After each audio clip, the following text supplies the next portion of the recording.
Part 1, Part 2, Part 3, and Part 4. Now look at Part 1. Part 1.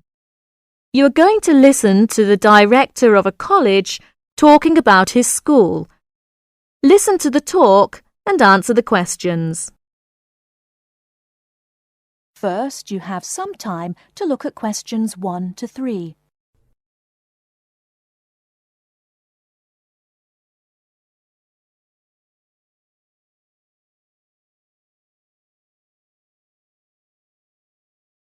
Now we shall begin. You should answer the questions as you listen, because you will not hear the recording a second time. Listen carefully and answer questions 1 to 3.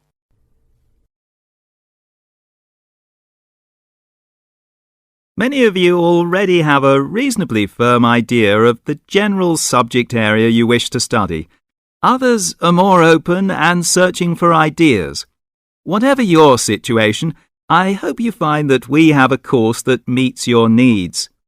Our firm aim is to be a student-centred institution with a special emphasis on flexibility.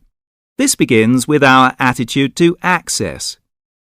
We judge people on their motivation and commitment to study as much as, if not more than, formal qualifications. This is reflected in the vitality and diversity of our student population. Some of our students come direct from sixth form or college. Before you hear the rest of the conversation, you have some time to look at questions 4 to 10.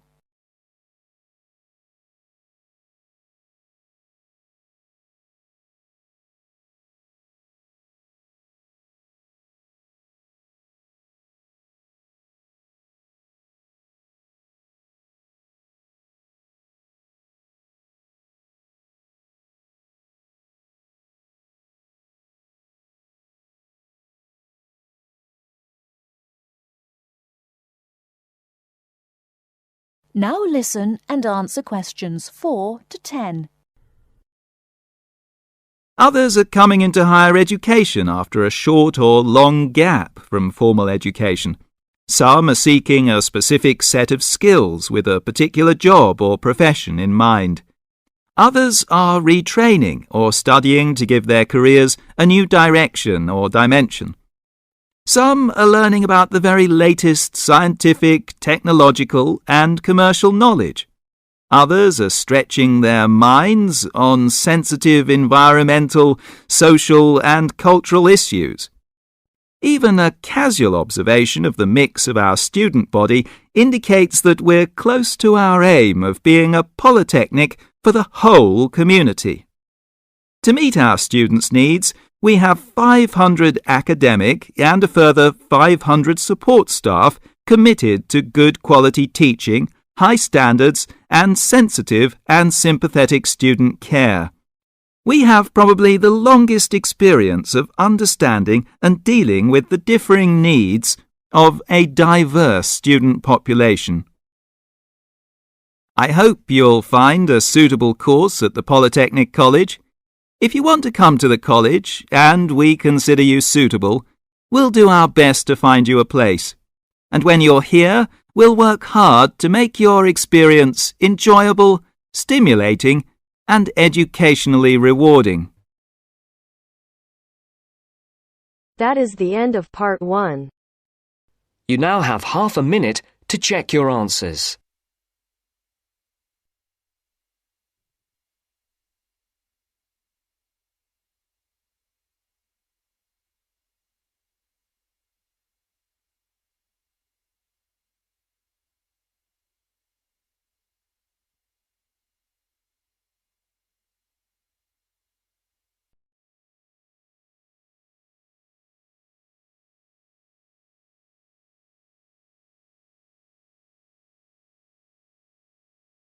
Now turns to Part 2.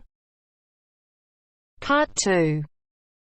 You will hear a conversation between a prospective student and a university advisor about applying to enter the university. First, look at questions 11 to 13.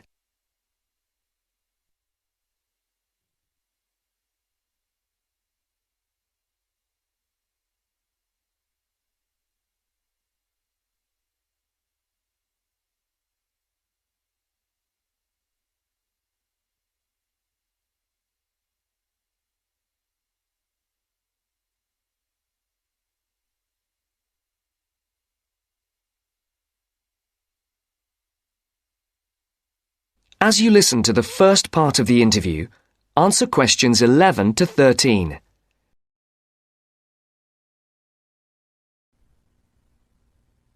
I'm interested in entering your business administration program, and I'd like some information on how to apply. I'm a little concerned because I've been out of school for a number of years. That could actually work to your advantage. It's possible to get academic credit for work experience if that experience is related to courses in our program. I've been working in business for several years. How would I get academic credit for that? First, you'll need to read the university catalogue to see if any of the course descriptions match your specific job experience.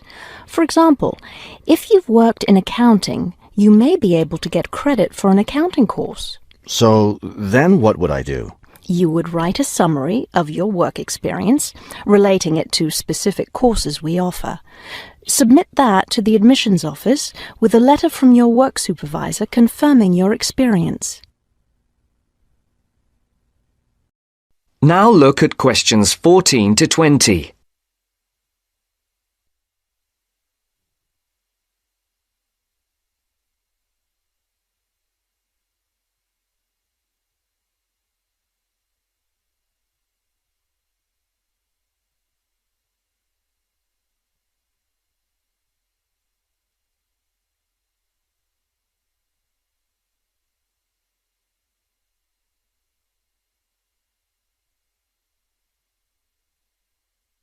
As the interview continues, Would I submit those things at the same time that I apply for admission? That would be the best idea. Have you seen a copy of our university catalogue? Not the most recent one. I have a copy from last year. You'll need to look at the latest one. Unfortunately, I've run out of copies, but you can get one from the library for now, and I'll send you your own copy as soon as I have more available. Thank you. How does the admissions process work? Well, first you'll need to get an application for admission. Those are available in the admissions office. The application form contains all the instructions you'll need. That sounds simple enough. Of course, you'll need to make sure you meet all the admissions requirements. How can I know what those are? We have copies of the requirements lists for all university programs here in the counselling centre. I'll give you one before you leave today. Will I need to get recommendations from my employer or former teachers? Oh, yes, you will. The recommendation forms are available in the admissions office. Now, I don't know if you'll also be applying for a part-time job through the university work-study program. I'm considering that. How can I find out what kinds of jobs are offered? You can access the job listings from the computers in the library. Are you planning to study full-time or part-time? I want to be a full-time student. Good. Then you'll qualify for the work-study program. Part-time students aren't eligible. As a full-time student, would I be eligible for a free bus pass? No, unfortunately, we don't have those available for any of our students. However, you can apply for financial assistance to help pay for your books or for your tuition. I'd like to look into that. Do I apply for that at the admissions office? No, that's through us. You'll need to make an appointment with a counsellor.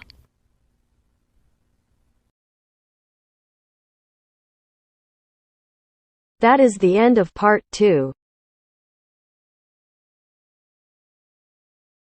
you now have half a minute to check your answers.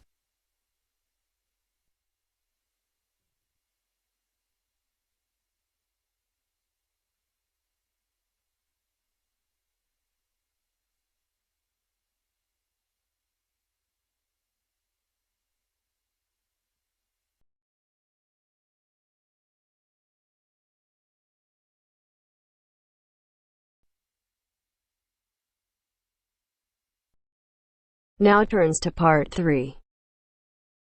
Part 3. You will hear two business studies students discussing a presentation they'll do on an article on working effectively in groups. First, you have some time to look at questions 21 to 26.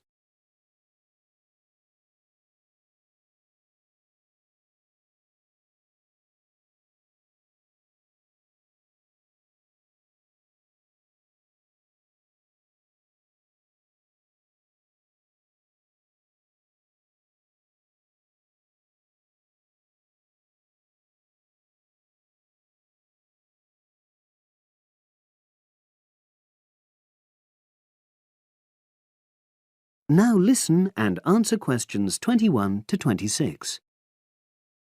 So, Brad, what did you think of the article on group work? Oh, hi, Helen.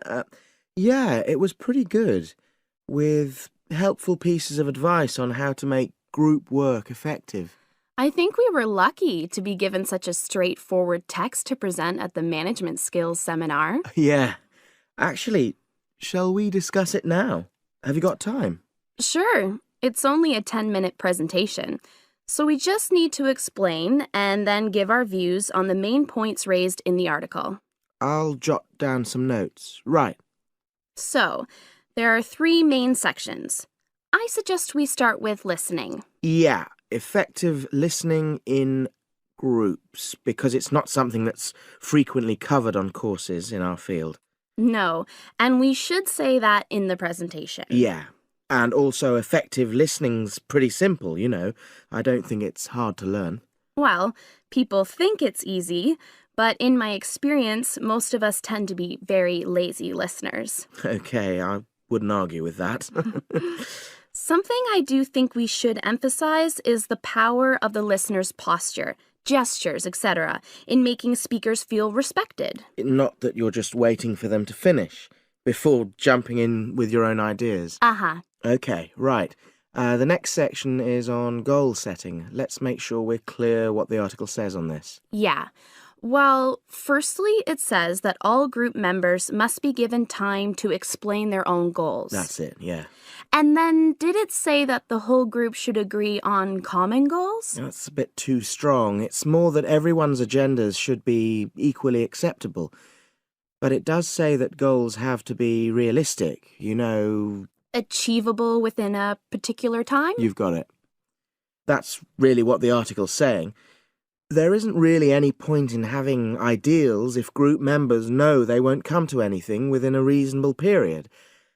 So, I think a summary covering those points will be enough for that part of the presentation, don't you? Yeah. Now, the last section is about conflict resolution. Actually, I thought it was the worst part of the article. Me too. I don't think it went into sufficient detail on the issue. Actually, I thought it devoted too much space to it, but that it was all rather boring, you know? It didn't mention some of the more radical theories. Absolutely. I found that really irritating. Right, and also I think it could have said more about conflict sometimes being healthy in groups. Absolutely. It just mentioned rather glibly about how we should avoid thinking of winners and losers, and that quick resolution of conflict is always desirable. Without explaining what these terms mean? Well, it gives quite detailed definitions, but doesn't develop a proper argument. Right. So, for the presentation, I think we just give some definitions and then explain what we felt were the weaknesses in the article's treatment of conflict resolution. Yeah, good. Now you have some time to look at questions 27 to 30.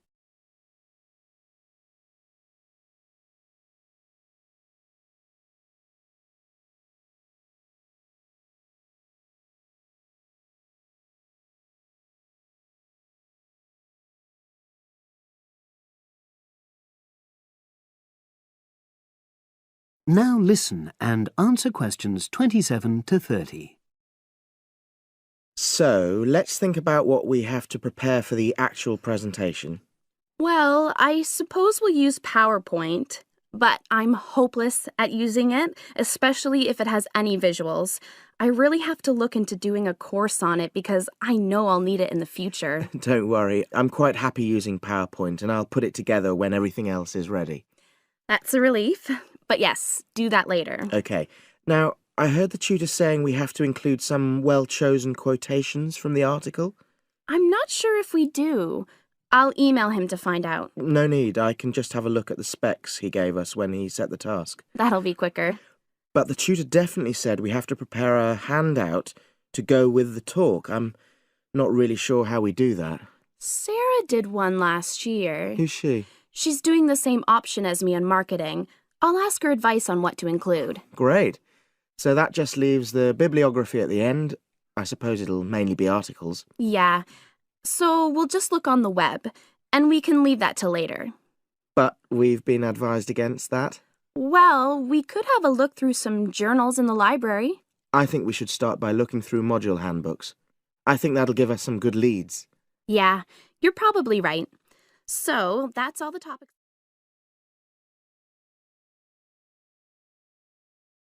That is the end of part 3. You now have half a minute to check your answers.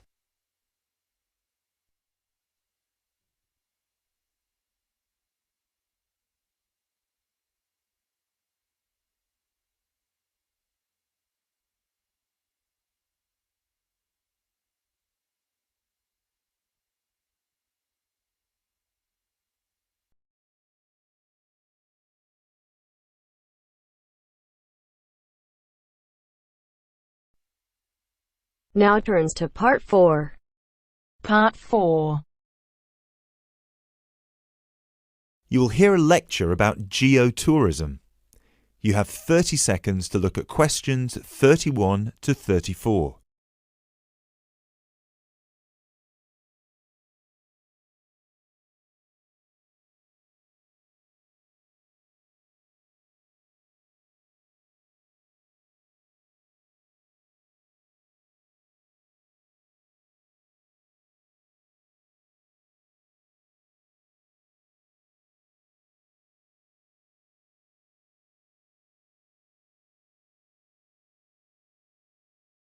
Now, I'd like to move on to talk about something called geotourism. Geotourism is very basically leveraging the benefits of tourism for local communities. I would just like to give you a couple of statistics which are very illustrative of the current situation with regard to young travellers and international tourism. Firstly, tourism has an impact on more people worldwide than any other industry. Indeed, it has an impact on 1 in every 2 people, either directly or indirectly. The second statistic is that in global tourism, there is a 97% economic leakage. This means that if you spend £100 on going on holiday, normally only £3 of that money will actually reach the people who are giving you the services and the accommodation, for example, in the destination.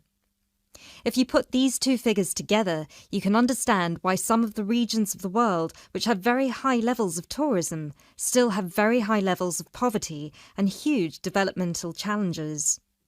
These countries have this massive industry demanding a huge number of services, but they are not seeing a fair reward for these services. Geotourism is about changing this.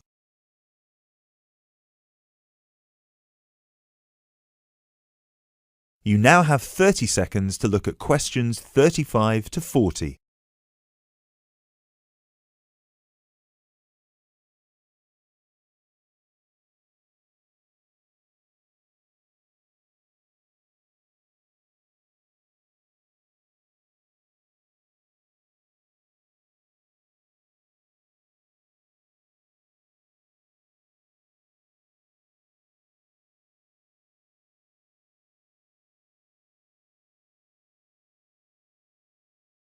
Projects are now being developed with financial organisations such as the World Bank. One of these involves developing a technology platform which is bringing grassroots travel products such as hotels, locally owned hotels, not global chains, very locally owned tour operators to the international travel market, therefore avoiding the middlemen. These middlemen often cut them out of the market completely or just make their business unsustainable. Another way that geotourism can be promoted is through the niche travel market of volunteering. These days, a significant number of older teenagers want to spend a gap year, either between school and university, or university and employment. Often, these people want to spend some or all of their year volunteering, but they either don't have the money or don't feel inclined to pay the main volunteering organisation businesses the fee they require, which can be as high as £3,500. What they are looking for is an organisation who can connect them with people on the ground, who can suggest worthwhile local projects. So, this is a real win-win scenario. The organisers charge a small flat fee, which then goes to the local contact. Thus, the local contact gets a very good commission just for one customer. The customer is also saving a large amount of money and time, both of which they can give to the projects they end up working on. There is still quite a long way to go before poverty in the most popular of tourist areas is eradicated, but a focus on this type of geotourism could provide an answer.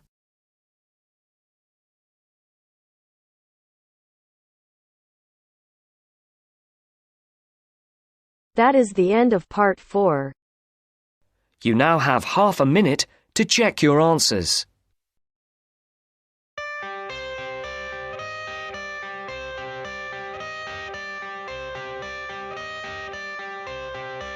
I got the cash in the bags,